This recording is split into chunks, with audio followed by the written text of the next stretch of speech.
puji nama Tuhan. Saudara yang kasih Tuhan, saya percaya bahwa apa yang Tuhan Yesus kerjakan di dalam dunia itu adalah sesuatu yang luar biasa. Kenapa? Karena semuanya adalah misi yang Tuhan percayakan. Bapa percayakan kepada Yesus. Jadi saya percaya bahwa semua urutan yang dikerjakannya dari dia datang ke dunia, dari dia lahir, lalu dia rela mati dan lain sebagainya yang dia lakukan di atas kayu salib sampai dia bangkit dari kematian, dan hari ini kita merayakan yaitu hari kenaikannya. Itu juga saya percaya bahwa merupakan misi yang Tuhan percayakan. Nah, hari ini kita belajar bahwa misi sudah selesai yang dikerjakan oleh Yesus. Dan saya mengimani bahwa bagian kita selama kita ada di dunia ini, ada bagian yang Tuhan percayakan juga untuk kita kerjakan. Dan makanya tema hari ini berbicara mengenai mission accomplished atau misi selesai. Coba kita lihat dulu di dalam Lukas pada pasal 24, pada ayatnya yang ke-50 sampai dengan ayat yang ke-52. Dari Injil Lukas 24 ayat 50 sampai 52 dikatakan, lalu Yesus membawa mereka keluar kota sampai dekat Betania. Di situ ia mengangkat tangannya dan memberkati mereka. Dan ketika ia sedang memberkati mereka, Yesus berpisah dari mereka dan terangkat ke sorga. Mereka sujud menyembah kepada Yesus, lalu mereka pulang ke Yerusalem dengan sangat bersukacita. Kalau saya coba flashback ke belakang pada saat Yesus ditangkap di Taman Getsemani, saudara, guru mereka dipisahkan dari murid-murid, dan respon murid-murid adalah ketakutan setelah gurunya dipisahkan. Lalu ketika Yesus disalibkan dan mati di bukit Golgota, gurunya dipisahkan dari mereka, dan mereka menjadi bersedih. Respon mereka menjadi kecewa. Lalu ketika Yesus bangkit dari kubur, murid-murid pergi ke kubur dan kuburnya kosong. Fisiknya Yesus sudah gak ada lagi di kubur tersebut. Berarti fisiknya dipisahkan dari mereka. Dan respon murid-murid adalah gelisah. Dan mereka menjadi kebingungan. Nah, ketika Yesus terangkat ke sorga seperti hari ini kita rayakan, yaitu dari Bukit Zaitun Yesus terangkat ke sorga. Secara fisik Yesus terpisah dari murid-muridnya. Tetapi respon murid-murid berbeda. Apa yang terjadi? Waktu itu mereka menyembah Tuhan. Respon mereka bersukacita. Saudara, peristiwa kenaikan Tuhan Yesus Kristus ke sorga itu adalah sebuah momen. Momen titik balik dari sebuah peristiwa keterpurukan. Murid-murid terpuruk hidup mereka pada waktu Yesus mati. Tapi pada waktu Yesus bangkit dan pada saat Yesus naik ke sorga, terjadi perbedaan sikap atas diri murid-murid. Mereka tidak lagi ketakutan, mereka tidak lagi gelisah, mereka tidak lagi sedih, mereka tidak lagi kecewa. Tetapi mereka berubah menjadi orang-orang yang menyembah dan orang-orang yang bersukacita. Nah saudara, pada saat Yesus naik ke sorga, dari Bukit Zaitun itu saudara, apa yang dimaksudkan kenapa Yesus harus berpisah dengan murid-murid? Di situ ada pesan yang Tuhan titipkan kepada para murid. Dan ketika dia sebelum berangkat ke sorga, dia memberikan pesan agar mereka, para rasul, murid yang ditinggalkan oleh Tuhan Yesus, mereka di dunia ini menjadi saksi. Mereka menjadi alat. Mereka menjadi kepanjangan tangan Tuhan melanjutkan apa yang Yesus telah kerjakan di dalam dunia. Di dalam Kisah Rasul pasal yang pertama ayat yang ke-8 dikatakan, tetapi kamu akan menerima kuasa kalau Roh Kudus turun ke atas kamu dan kamu akan menjadi saksiku. Perhatikan, saya highlight di situ. Di Yerusalem, di seluruh Yudea dan Samaria sampai ke ujung bumi. Penulis daripada kitab Kisah Para Rasul adalah penulis yang sama Injil Lukas. Lukaslah yang menulis Injilnya Lukas dan menulis kitab Kisah Rasul. Surat ini ditujukan kepada seorang yang bernama Theophilus. Apa artinya Theophilus? Theophilus itu artinya kesukaan atau kekasihnya Tuhan. Jadi 4 Injil, Matius, Markus, Lukas, Yohanes, itu berisi atau berbicara mengenai apa yang Tuhan Yesus lakukan dan apa yang Tuhan Yesus ajarkan. Sedangkan Kisah Rasul yang kita bahas hari ini ketika Yesus naik ke sorga, pesan yang dititipkan Yesus kepada para murid termasuk Anda dan saya adalah yaitu agar kita melanjutkan perbuatan dan kata-kata Yesus. Sama-sama dulu dengan saya katakan melanjutkan. Ya, saudara, karya keselamatan Tuhan sudah sediakan. Dan satu prinsip yang mesti kita pegang begini, bahwa kita itu diselamatkan untuk membawa orang-orang agar mereka juga bisa menerima keselamatan. Kita diberkati agar kita juga bisa menjadi berkat bagi orang-orang lain. Amin. Itu bagian yang Tuhan sediakan buat setiap anak-anak Tuhan. Nah, kalau kitab Injil menceritakan tentang apa yang Yesus lakukan melalui pribadinya, melalui tubuhnya yang fana di bumi ini. Nah, kalau kitab Kisah Rasul ini saudara, itu mengartikan bahwa Anda dan saya adalah gerejanya Tuhan. Amin. Kita tubuh Kristus. Seharusnya ya, kalau kita tubuh Kristus, satu dengan yang lainnya, kita nggak saling bertengkar ya, betul ya? Kalau kita satu tubuh Kristus, saya percaya kita nggak ribut ya, antar gereja yang satu dengan gereja yang lain, betul nggak? Halo? Oh, nggak ada yang tahu kayaknya ya, semuanya rohani nih. Haleluya. Ya, saya lihat kepercayaan yang lain saudara. Kalau jemaatnya beribadah di tempat ibadah yang satu terus pindah ke tempat ibadah yang lain, itu tidak pernah ditegur dan dikomplainin saudara. Gak ada masalah. Mau ibadah kemanapun gak ada masalah. Tapi kalau gereja aneh.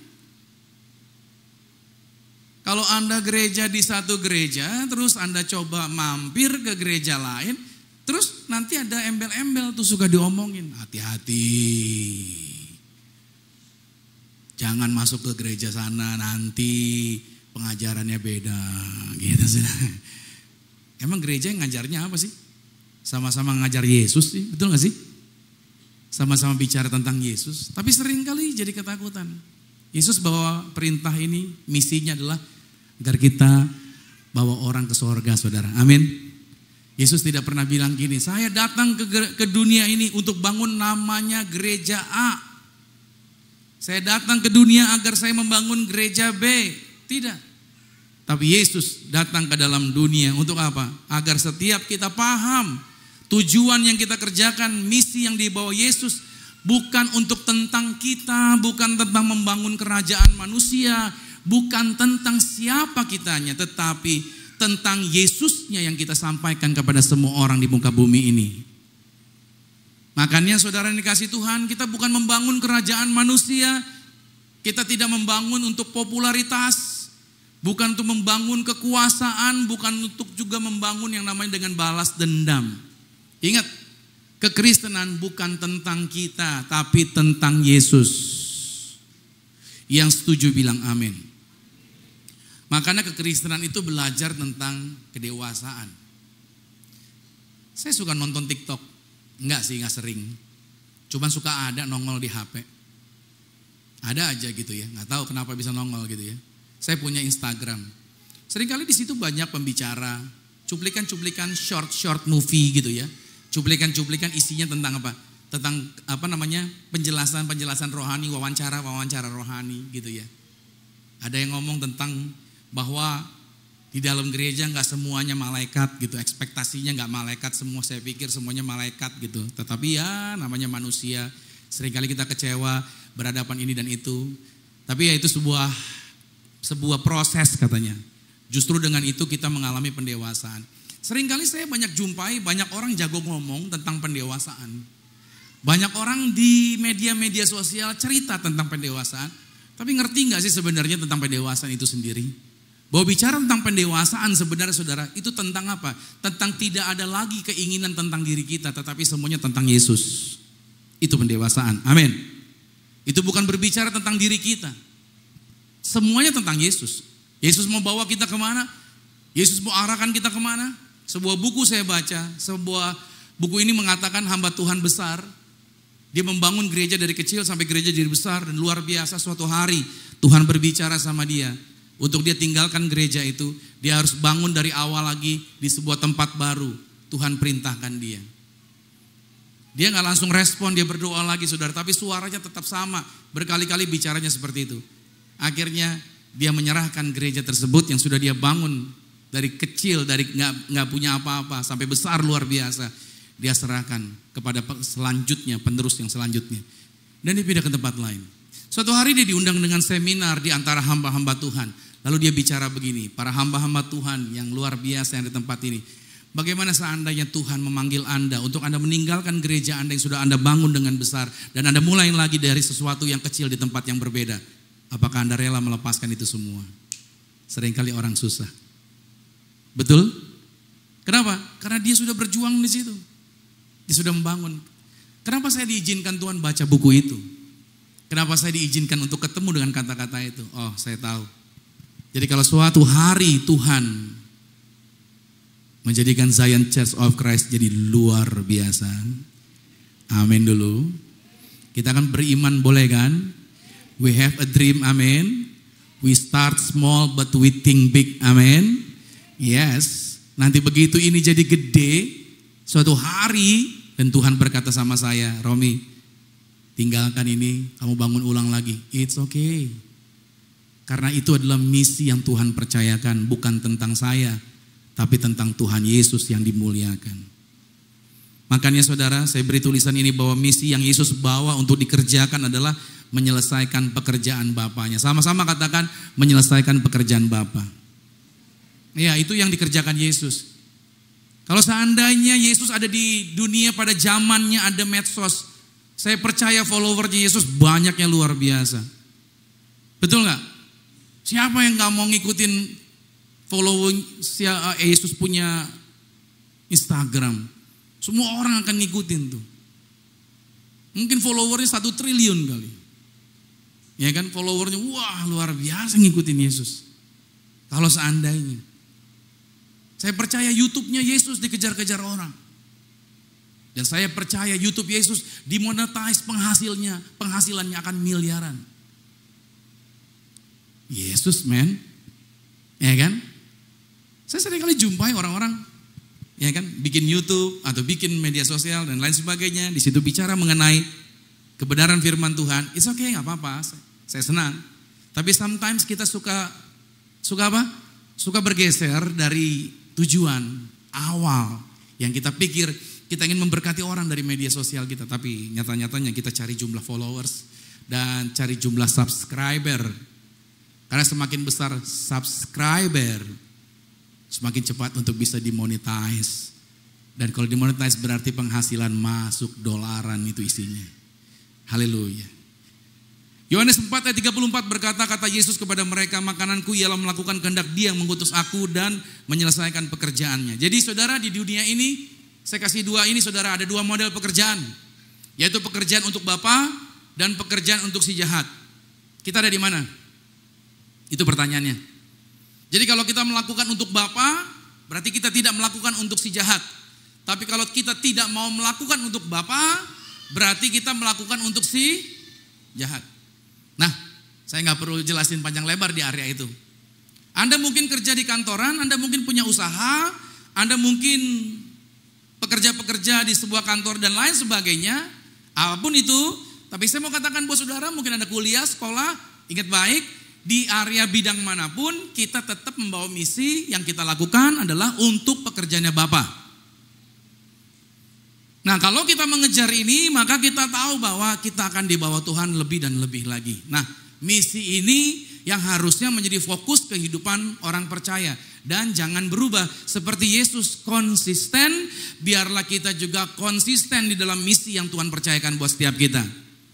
Walaupun banyak penawaran untuk kita meninggalkan panggilan-panggilan misi tersebut. Tapi sebagai hamba Tuhan saya mau ingatkan, tetap konsisten. Saya pernah kasih ilustrasi semut. Semut kalau jalan itu satu garis saudara. Kalau lihat tembok saudara, semut jalan gak pernah belok kiri, belok kanan, ada berbagai macam jalur. Enggak, satu jalur aja. Entah dia pergi, entah dia pulang, jalur yang sama. Kenapa begitu? Karena cara kerja semut adalah berdasarkan indera penciuman. Dan semut itu binatang yang memiliki navigasi yang buruk. Jadi kalau penciuman terganggu, dia error, gak bisa pulang. Nah jalurnya dia itu sudah ditandain dengan bau. Kalau bau satu semut gak berasa, tapi kalau baunya ratusan atau ribuan semut itu berasa. Jadi mereka tahu pergi pulang. Nah kalau jalur pergi pulang mereka ketumpahan minyak tanah ada di situ, maka mereka akan kehilangan navigasi mereka. Sehingga mereka bingung arahnya mau pulang atau bagaimana. Tetapi ada juga semut yang tetap menerobos jalur mereka yang ada genangan minyaknya. penciuman mereka hilang. Tetapi begitu selesai melewati genangan minyak, indera penciumannya kembali aktif lagi. Ini gambarannya saudara, apapun tantangan pergumulan yang sedang saudara hadapi, ini saya katakan buat saudara, jangan pernah berhenti. Teruslah melangkah, selesaikan misi yang Tuhan percayakan atas hidup Anda. Kalau Tuhan udah panggil Anda untuk di dalam pelayanan, kalau Anda dipanggil Tuhan untuk memberi yang terbaik di dalam hidup Anda sejak dari muda Anda, apapun problem, apapun pergumulannya, jangan pernah berhenti, teruslah maju. Saya masih muda bersama dengan istri, dulu masih muda kami punya leader komsel, itu tegas dan keras ngarahin tentang buat Tuhan segala-galanya. Wah, luar biasa sih. Kami waktu saya menikah bersama istri, pada waktu anak pertama kami ada problem kesehatan, tapi kami ada jadwal, saya ada pelayanan. Apa yang kami lakukan, saudara? Apakah saya harus urus anak dulu atau bagaimana ini? Atau saya pelayanan satu, saya tinggalin dulu pelayanan. Tapi saya percaya Tuhan kasih kuasa dan seringkali iblis coba mengganggu kita untuk kita stop, tidak bergerak mengikuti apa yang sudah Tuhan tetapkan dari sejak awal. Saya berdoa buat anak-anak saya lepaskan berkat buat mereka. Walaupun mungkin kurang sehat, tapi saya percaya Tuhan, saya mau menyelesaikan yang Tuhan percayakan. Begitu saya pergi, saudara, anak saya sembuh tuh. Mujizat Tuhan terjadi. Sometimes kita mesti keras sama diri kita sendiri, karena kita tahu, kita bukan coba-coba, tapi kita tahu, kalau Tuhan udah panggil, Tuhan juga yang jaga keluarga kita semuanya dengan luar biasa. Amin. Saya bangun gereja ini, saudara, saya mungkin banyak ngobrol sama orang. Mungkin waktu-waktu saya dengan anak-anak saya agak sedikit kurang. Tapi saya terus melepaskan berkat setiap kali ketemu dengan mereka. Sedapat-dapatnya kami bisa ngobrol, ketemuan, ceritain apa segala macam, berdoa buat mereka. Saya percaya anak-anak saya terpelihara. Saya percaya Tuhan menyertai mereka dan terbukti Tuhan jagai mereka sampai hari ini. Anak-anak saya tidak terpengaruh dengan pengaruh-pengaruh lingkungan yang lain dan lain sebagainya. Kenapa? Karena kami selalu percaya bahwa misi yang Tuhan percayakan untuk kami kerjakan, ini perintah Tuhan, kami kerjakan semuanya untuk kemuliaan bagi nama Tuhan. Dan Tuhan jagain kami, Tuhan urapi kami. So, saudara yang kasih Tuhan, setiap kita diberikan misi untuk kita melakukan bukan tentang kita, tapi tentang Tuhan Yesus. Dari Injil Lukas nats pembuka ini yang kita bahas, ada beberapa perlengkapan yang Tuhan sediakan untuk kita dapat menyelesaikan misi dari Tuhan. Apa saja perlengkapan tersebut? Yang pertama, saudara, kita diberikan pandangan yang jelas. Sama-sama dengan saya katakan pandangan yang jelas. Apa maksudnya pandangan yang jelas? Saya kasih ilustrasi ini tentang pesawat terbang. Sebelum dia take off atau dia mau landing, pilot pasti butuh view, butuh pandangan jelas, at least 10 km, at least 15 km ke depan clear. Lihat, dia harus lihat dulu nih, clear semuanya. Oke, nggak ada kabut, ya kan? Nggak ada asap, jarak sampai 10 kilo, 15 kilo, baru dia yakin untuk take off. Itu yang dilakukan oleh pilot pesawat terbang. Dan itu juga sebaliknya, pada waktu mereka akan landing, mereka juga pastikan dulu bahwa pemandangan di depan mereka, view di depan mereka itu jelas. Kalau enggak jelas, maka mereka akan mengurungkan niat, tidak jadi akan mendarat di sebuah lokasi. Dan dia memutuskan mencari tempat lain untuk mendarat dengan view yang jelas sesuai dengan fuel yang ada pada pesawat tersebut. Oke, Anda bisa lihat di sini. Dan mereka take off karena pemandangan mereka sangat jelas. Oke, sampai di situ videonya. Nah, saudara, ini memberi petunjuk buat setiap kita. Yesus membawa murid-murid dalam Lukas 24 ayat yang ke-50a. Lalu Yesus membawa murid-murid keluar kota sampai ke dekat Betania. Lihat, murid-murid dibawa sama Yesus keluar kota. Yesus membawa mereka ke tempat yang terbuka. Supaya apa? Supaya mereka semua dapat melihat Yesus naik ke sorga dan jadi saksi mata dari kejadian itu. Artinya, saudara, murid-murid diarahin untuk memiliki pandangan yang jelas atau cara pandang yang jelas. Sama-sama dengan saya katakan cara pandang. Saudara, kalau cara pandang Anda mau jelas, caranya apa? Caranya kita harus mengarahkan pandangan kita sama Tuhan Yesus. Saya ulangin ya.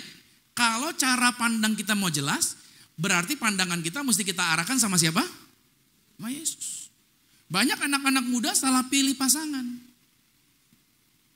Banyak anak-anak muda salah pilih jodoh.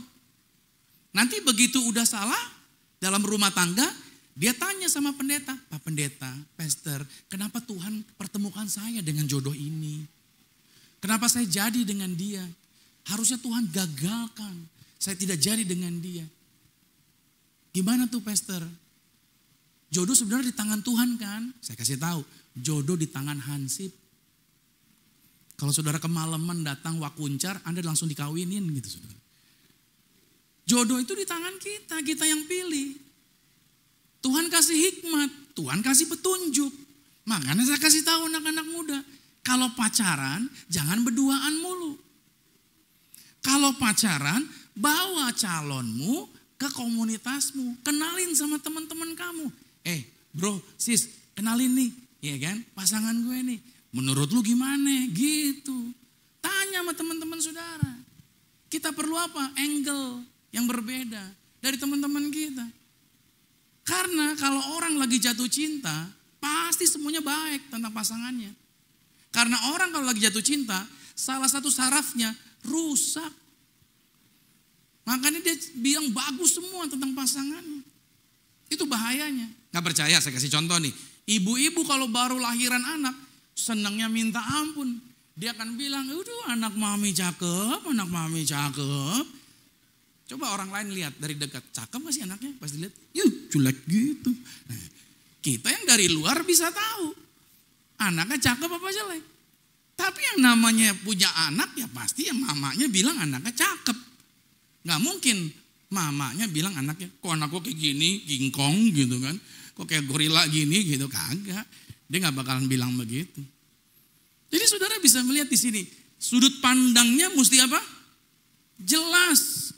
Kalau kau memandang, mengarahkan fokusmu sama Yesus, ketika engkau mau bangun bisnis, jelas siapa yang akan kau ajak kongsian.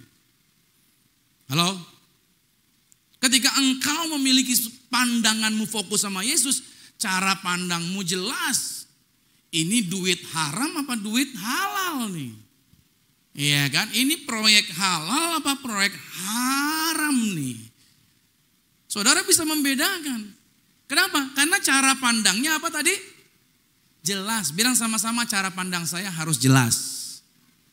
Dengan cara apa? Mengarahkan pandangan kita kepada siapa? Kepada Tuhan Yesus. Mazmur 119.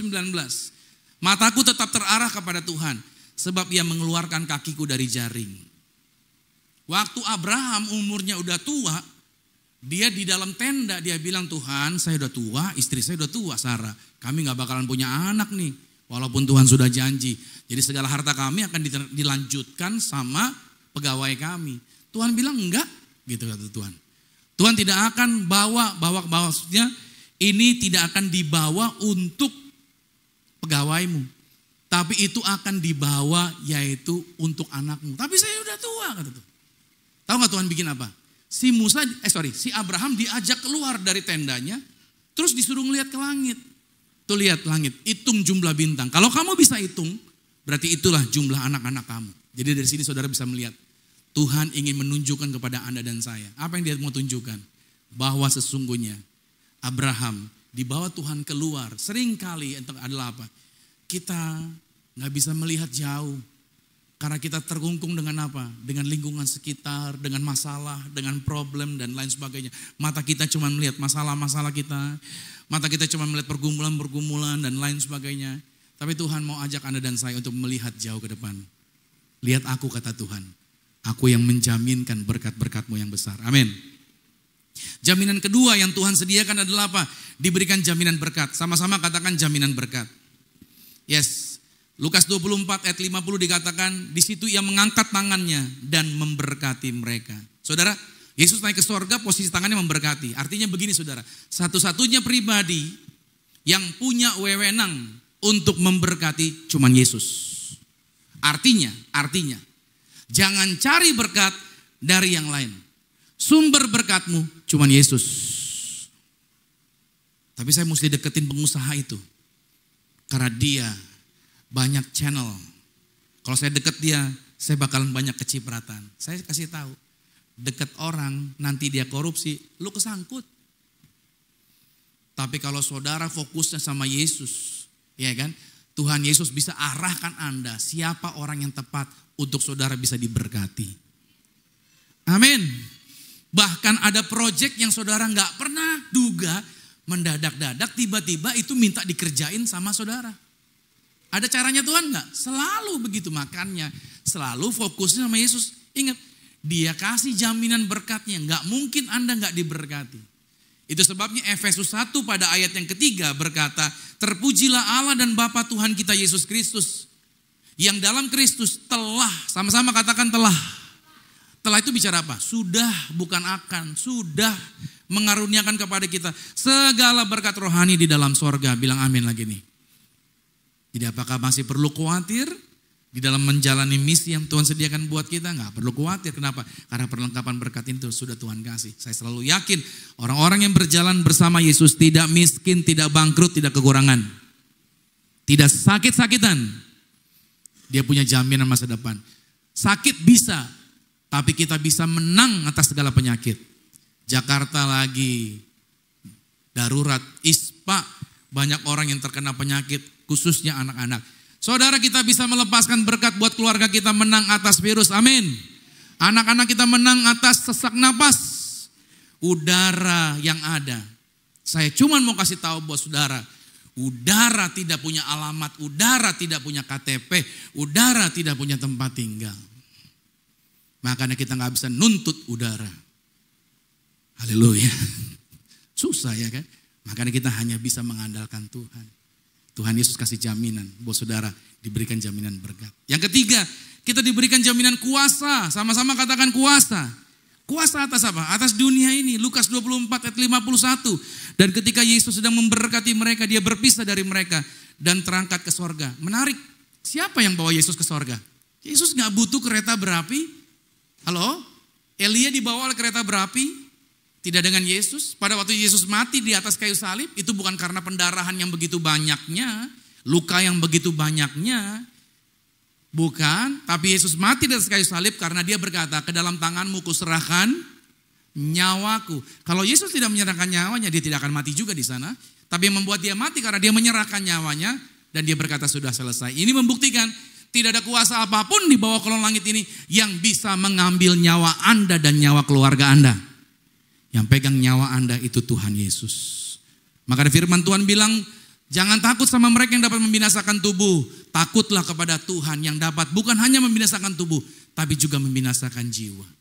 So hari ini dengar baik, perlengkapan kuasa ini diberikan. Kita bisa menang atas setan-setan. Saya berdoa buat saudara, siapapun ada di tempat ini gak bisa disantet, gak bisa dipelet, gak bisa diguna-guna. Amin.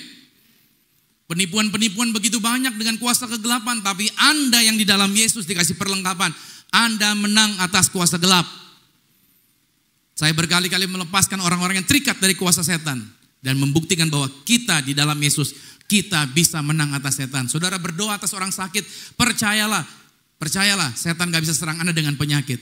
Saudara diberikan kemenangan atas segala penyakit apapun juga. Bilang amin dulu nih. Ini menjadi bukti buat setiap kita untuk percayakan janji yang Tuhan sediakan buat setiap kita. Roma 8 ayat 38 dikatakan, sebab aku yakin bahwa baik maut maupun hidup, baik malaikat-malaikat maupun pemerintah-pemerintah, baik yang ada sekarang maupun yang akan datang, atau kuasa-kuasa, baik yang di atas maupun yang di bawah, ataupun sesuatu makhluk lain, tidak akan dapat memisahkan kita dari kasih Allah yang ada di dalam Kristus Yesus Tuhan kita. Nggak ada kuasa apapun yang bisa melepaskan kita dari kasih Tuhan. Dan yang terakhir, yang keempat, saudara, perlengkapan yang Tuhan sediakan buat kita adalah apa? Diberikan hati yang senantiasa menyembah. Sama-sama dengan saya katakan hati yang senantiasa menyembah. Lukas 24 ayat 52 dikatakan mereka sujud menyembah kepadanya. Saudara, Kristus menginginkan penyembahan dari orang-orang yang telah diberkati olehnya. Apa sih penyembahan? Dalam ibadah itu ada dua kata, saudara. Worship sama service. Service itu lebih kepada manusia. Sedangkan worship itu kepada Tuhan. Jadi kata worship itu buat Tuhan, kita sedang menyembah Tuhan, ya kan? Bukan cuman kata-katanya menyembah Tuhan, tapi hati kita sedang menyembah Tuhan, sedangkan service itu sedang melayani sesama. Nah, seringkali kita berpikir kalau kita ke gereja itu untuk dengerin firman. Betul, kita ke gereja untuk dengerin firman, tetapi jangan lupa di gereja bukan cuma denger firman, ada worship di situ. Halo? Jadi dalam ibadah itu memiliki dua arti, satu untuk Tuhan, satu untuk sesama manusia. Waktu pendeta saya khotbah menyampaikan firman, itu buat manusia. Saya bukan khotbahin Tuhan. Halo? Saya sedang menyampaikan firman bagi siapa? Orang. Bagi siapa? Manusia. Makanya saya kalau khotbah di kedukaan, yang saya khotbahin bukan orang yang mati, tapi orang yang masih hidup. Nggak perlu buat orang yang udah meninggal, udah selesai. Jadi firman ini saya sampaikan untuk manusia. Tapi worship itu saudara, itu buat melayani Tuhan. Lambang salib itu garis vertikal yang ke atas, worship. Yang horizontal pada waktu kami menyambut kehadiran saudara, dipersilakan, saudara diberikan firman Tuhan dan lain sebagainya. Itu adalah service. Nah, seringkali orang ke gereja datang terlambat, dia pikir gak apa-apa lah, firman belum kok. Jadi belum terlambat. Saya mau kasih tahu sama saudara. Di dalam ibadah itu dua ini gak boleh gak ada. Satu melayani Tuhan, satu melayani sesama manusia. Waktu saudara ada di gereja, saudara berdoa buat tetangga Anda di kanan kiri, itu sama-sama melayani manusia. Jadi saudara harus pahami, dua item ini harus ada, yaitu melayani sesama dan menyembah Tuhan. Jadi jangan pernah berpikir, gak apa-apalah kan firman belum gitu. Nah, ini sering salah. Kita sering lolos. Kita gak melayani Tuhan. Kita gak worship God. Saya mau katakan buat saudara, ayo mulai hari ini setiap kali ibadah, saudara harus datang on time. Amin. Before time. Anda perlu penyembahan. Anda perlu datang sama Tuhan. Anda perlu melayani Tuhan. Karena Mazmur 96 ayat 9 berkata, sujudlah menyembah kepada Tuhan dengan berhiaskan kekudusan, gemetarlah di hadapannya, hai segenap bumi. Jadi hari ini saya percaya misi yang Tuhan percayakan buat kita tidak sekedar Tuhan kasih untuk kita lakukan, tetapi Tuhan kasih perlengkapan ini. Saya berdoa buat saudara, biar melalui perlengkapan ini menjadi sukacita, ini menjadi kekuatan, ini menjadi bagian pegangan yang membuat kita tidak lagi ketakutan, tetapi kita melangkah dalam kuasanya Tuhan. Seberapa yang percaya katakan amin. Berarti kita semua punya misi. Selama nafas kita masih ada, kita harus melakukan bagian yang Tuhan pekerjakan. Kita melanjutkan apa yang Yesus sudah selesaikan. Dan biarlah hidup Anda dan saya bermanfaat. Dan biarlah kehidupan kita jadi berkat. Semua Anda yang hadir hari ini adalah orang-orang yang memiliki potensi. Sama-sama katakan potensi. Gak ada orang yang bilang begini, saya gak mampu pastor. Enggak, semua orang punya kemampuan. Cuman dia gak yakin dia bisa. Tapi hari ini saya percaya Tuhan bekerja atas hidup Anda.